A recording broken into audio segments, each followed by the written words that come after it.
तत्सत में आपका स्वागत है, जहां हम प्राचीन ग्रंथों की अनकही कहानियां लेकर आते हैं। आज हम बृहदारण्यक उपनिषद से एक अद्भुत कथा प्रस्तुत कर रहे हैं। यह कहानी है ऋषि वामदेव की, जिनका भगवान शिव से साक्षात्कार हुआ और उन्हें आत्मा और ब्रह्मांड का शाश्वत सत्य प्राप्त हुआ।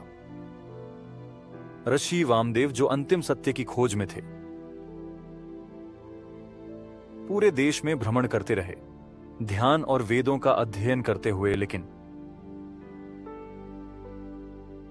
उनके सभी प्रयासों के बावजूद एक प्रश्न अनुत्तरित रहा।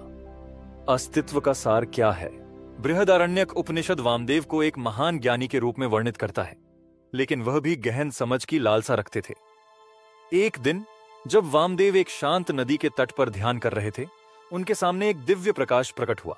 यह भगवान शिव थे, जो सभी सत्य के ज्ञाता और ब्रह्मांड के योगी हैं। यह भगवान शिव थे, जो सभी सत्य के ज्ञाता और ब्रह्मांड के योगी हैं। शिव ने कहा, वामदेव, तुम अस्तित्व के सार को अपने बाहर क्यों खोज रहे हो? उत्तर तुम्हारे भीतर है। शिव ने आत्मा का रहस्य प्रकट करते हुए कहा, तुम्हारे भीतर की आत्मा आत्मन ब्रह्मण से अलग नहीं है। आरंभ में सब एक था, कोई द्वैत नहीं था। जो तुम्हें अलग दिखाई देता है, वह केवल माया है। ध्यान के माध्यम से समझो कि तुम यह शरीर या मन नहीं हो, बल्कि शाश्वत आत्मा हो। यह ज्ञान वामदेव के लिए बिजली की तरह प्रकट हुआ। पहली बार उन्होंने ब्रह्मांड और स्वयं को एक रूप में देखा। शिव के मार्गदर्शन में वामदेव ने गहन ध्यान किया और कहा, सोहम, मैं वही हूं। बृहदारण्यक उपनिषद इस आत्मबोध के क्षण का उल्लेख करता है। वामदेव ने कहा, मैं मनु था और मैं सूर्य हूं। मैंने अंतिम सत्य को समझ लिया है। जो आत्मा मेरे भीतर है, वही सभी प्राणियों के भीतर है।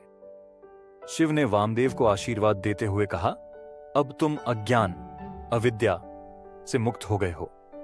इस ज्ञान को संसार में साझा करो, क्योंकि यही सबसे बड़ा उपहार है। वामदेव ने कृतज्ञता के साथ नमन किया और शिव के अद्वैत और आत्मबोध के संदेश को फैलाने का संकल्प लिया।